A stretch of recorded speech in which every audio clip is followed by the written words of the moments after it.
ಈಗ ನಾನು ವಾಕ್ ಮಾಡ್ತಿದ್ದಾಗ ನೋಡಿದೆ, ನನ್ನ ಚೇರ್ ಕೆಳಗೆ ಒಂದು ಜೇಡ ಸ್ಪೈಡರು ಬಲೆ ಕಟ್ಕೊಂಡು ಇತ್ತು. ಸುಮ್ಮನೆ ಅದನ್ನು ಹಿಂಗೆ ಅಂದೆ, ಕೆಳಗೆ ಬಿದ್ದೋಯ್ತು. ಅದು ಕೆಳಗೆ ಬಿದ್ದು ಅದ್ರ ಪಾಡಿಗೆ ಅದು ನಡ್ಕೊಂಡು ಹೊಟ್ಟೋಯ್ತು.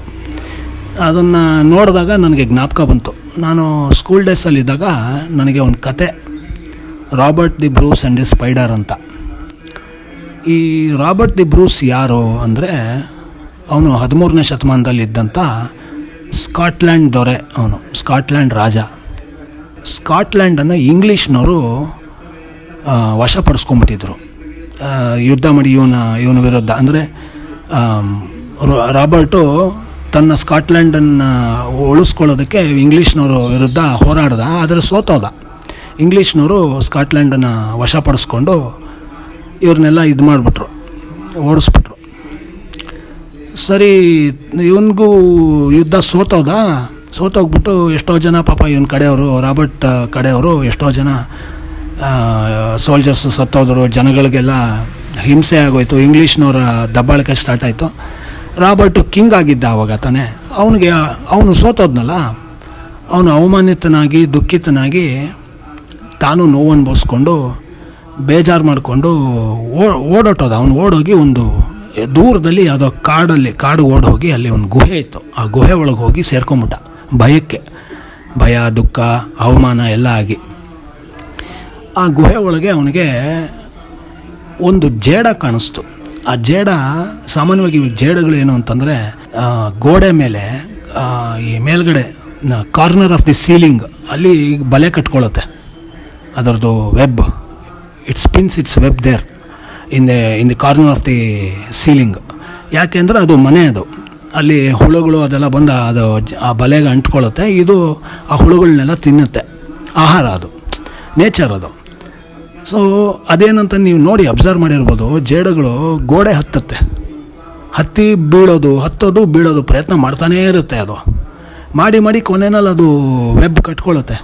ಎಷ್ಟೋ ಸಲ ಗಾಳಿಯಿಂದನೋ ಅಥವಾ ನಾವೇ ಅದನ್ನು ಡಿಸ್ಟರ್ಬ್ ಮಾಡಿಬಿಟ್ಟಿರ್ತೀವಿ, ಅದು ಕೆಳಗೆ ಬೀಳುತ್ತೆ. ಮತ್ತೆ ಅದು ಹತ್ತಿ ಅಲ್ಲಿ ಮೂಲೆಯಲ್ಲಿ ಅದು ಕಟ್ಕೊಳ್ಳುತ್ತೆ. ಇದು ಬಿಡಲ್ಲ, ಅದು ಪ್ರಯತ್ನ ಮಾಡ್ತಾನೇ ಇರುತ್ತೆ.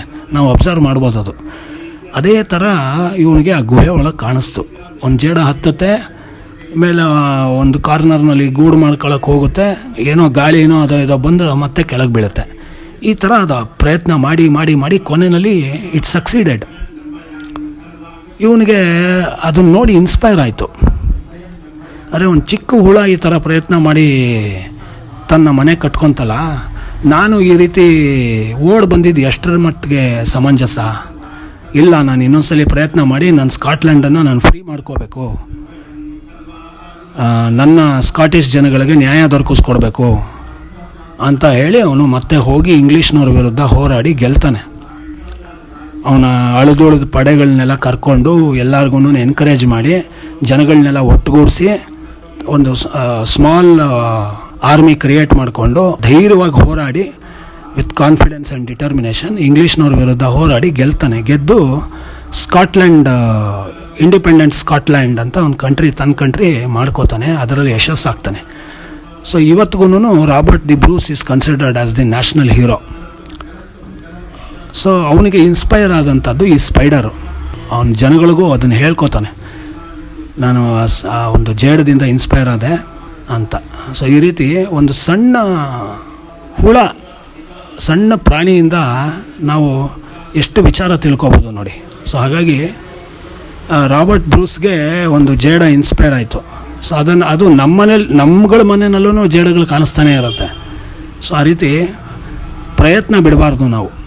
Persistence and perseverance. ಒಂದು ಚಿಕ್ಕ ಹುಳದಿಂದ ನಾವು ಇಂಥ ಪಾಠ ಕಲಿಬೋದು ಅನ್ನೋದಕ್ಕೆ ಪ್ರಕೃತಿಯಿಂದ ನೋಡಿ ಕಲಿಯುವಂಥದ್ದು ಅನೇಕ ವಿಚಾರಗಳು ಸಿಗುತ್ತೆ. ಆ ಥರ ವಿಚಾರ.